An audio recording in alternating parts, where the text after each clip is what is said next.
Welcome back to the channel. You've got Alex and Ben here, me being Ben. Me being Alex. We're going to be breaking down all the little Easter eggs and hidden images and all the things there is to unpack in the new Simpsons special, For the Lore. First off, Alex spotted this one. Right off the bat, before you even play this feature, you'll notice that the display photo there is actually based off of the poster from episode 1, The Phantom Menace, where Anakin is standing and there's a shadow of Darth Vader. Anakin's going to turn into Darth Vader and Maggie is going to turn into a pacifier. Darth pacifier. Right. Then right off the bat, we're rolling up in the car. We're going to school. We're not going to the Ayn Rand school, but we are going to Jabba's Hut Jedi Preschool, where we could also see Princess Leia under the tutelage of none other than Jabba himself. Oh, yes. An absolute role model for the children. They're playing Ring Around the Jabba. Right off the bat, they just hit you hard with just Easter egg after Easter egg. We've got the Tatooine homestead made out of blocks. Then we've got a little Mon Calamari baby, an Ithorian baby, and we've got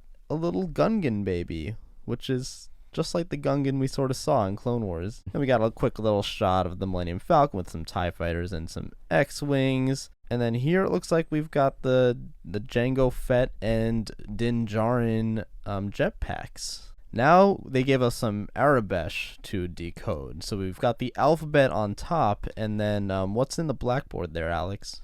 Well, actually, if you go ahead and translate it, it will say, "Good job, nerds. You figured it out." It really does say that. We sat here and we were like, oh, let's decode this for the lore. And we got absolutely wrecked by the Simpsons. We activated their trap card and we absolutely deserve it. So next up in the right-hand corner of that room, we see C-3PO all broken into pieces, which we remember from Empire Strikes Back. They're just coming and swinging hot. There's just so much to unpack in the next frame. We've got this staff photo, which has a Syrian, which is the species of Kiadi-Mundi. I love the Simpsons design of him. Like, it's so funny. He's just like a little guy with a nub on his head. Yeah. The Syrian species, that's actually a fun fact. They have 2 brains in their head. You know, who else would ask, what about the droid attack on the Wookiees? Next up, we have an Arcona, who just like kind of pops their head up in A New Hope in that cantina scene. That's about all. But there is a Clone Wars. There is a Clone Wars Arcona too. And then we have a Kaminoan.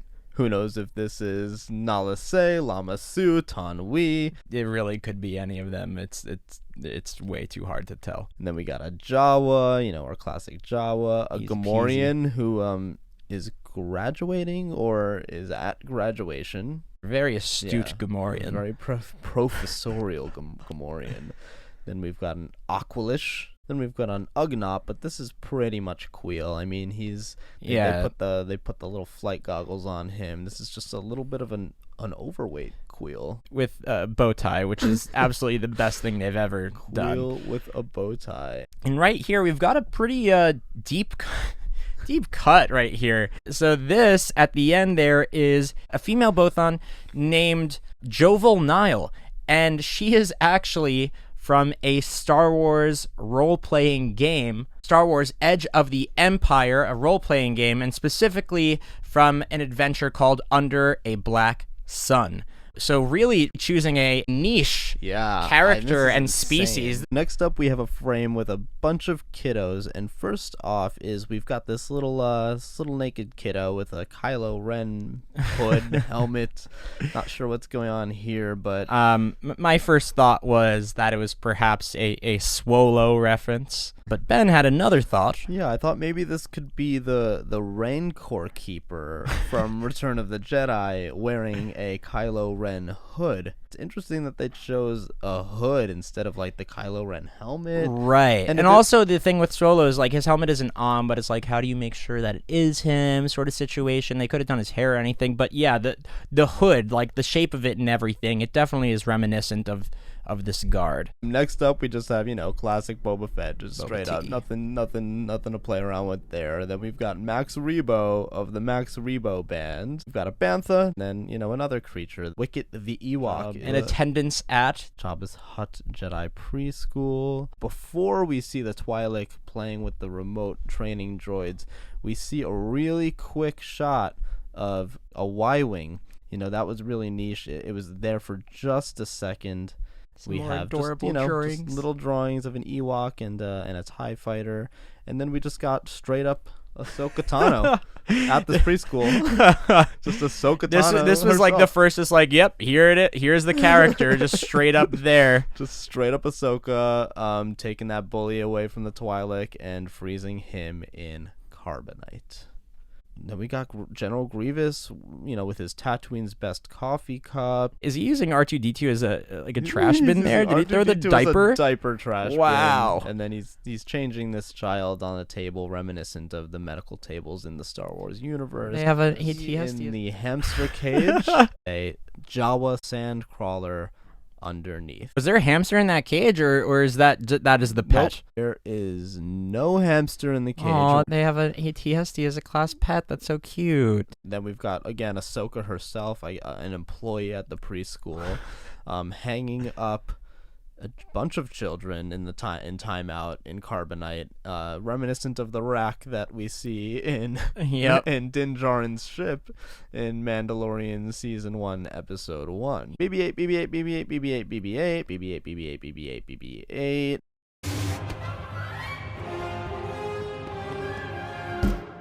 And Maggie wields her lightsaber, takes it out, very reminiscent of the plastic lightsabers that we grew up with as a child. The Cloud City Nap Room, which is, of course, again, chock full of Easter eggs. So there's, once again, straight up Lando, by the way. He's just standing there cross-armed for whatever reason. Got a Bith, not sure if this is supposed to be specifically Figrin Dawn, the leader of the modal nodes. And then we've got Nia Num. I don't really know how to pronounce his name. Nine Nub. This is probably an easy Google for us, but we refuse to do it. Then we have a species called the Gran. And this character was, I think, debuted in the original trilogy as a character named Reese. And then we have a return of the Arcona, who's, again, just a little alien gentleman that just pops his head up for like 1 second in the Mos Eisley Cantina scene. Right as Maggie and Darth Maul are sliding down the slide, we see a little sign here that says, "No eating peanuts, blue milk, or other students." Then we have a child dressed as Grand Moff Tarkin, with a Death Star model that says "New improved Death Star guaranteed unexplodable." Maggie pretty much just taps it and it explodes. That's hilarious. We have, which I almost missed, an upside down Darth Vader planter. I almost missed this one too, but far in the background on the left there, you see Yoda's chair that he sits on in the Jedi Council, which is so funny because it's like a preschool and it's just like, we could use the same size chairs. The same. That's so true. The same size chairs as Yoda. It's a preschool honoring the prequels. So with the Force, it appears that the Darth Maul baby is bringing the Seven Dwarves down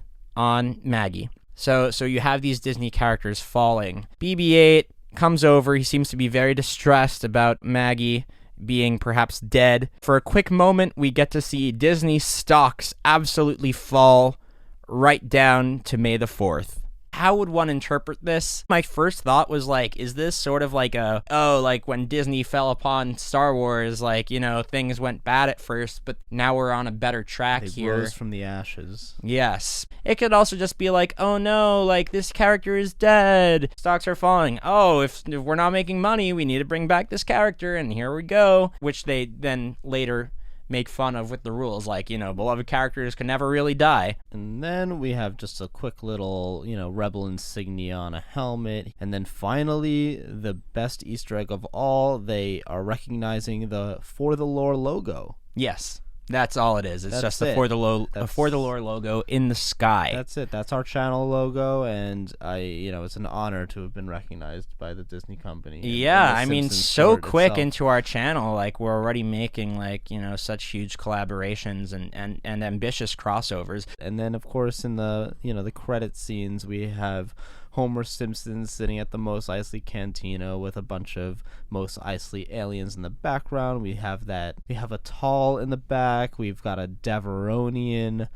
We've got good old Greedo, and Homer's drinking that blue milk. And then we have Mr. Burns as Snoke. Chewbacca marrying one of Marge's sisters. Not really sure what's going on here. He's looking fly though in that tuxedo vest. Absolutely fly. Indeed. Oh, and one of the cutest Easter eggs of all in the whole video is the little book that the what do you call that gentleman? The pastor. when the you officiant. I don't know. Or the minister ordained. Anyway, it says May the 4th be with you. It's an adorable little hidden Easter egg in this one. And we can read Aurebesh and translate Aurebesh, but we don't know what the fuck to call this person.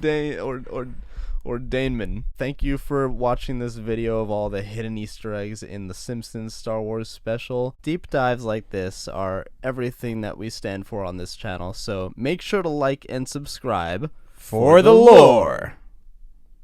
The ordained minister. Ordinance?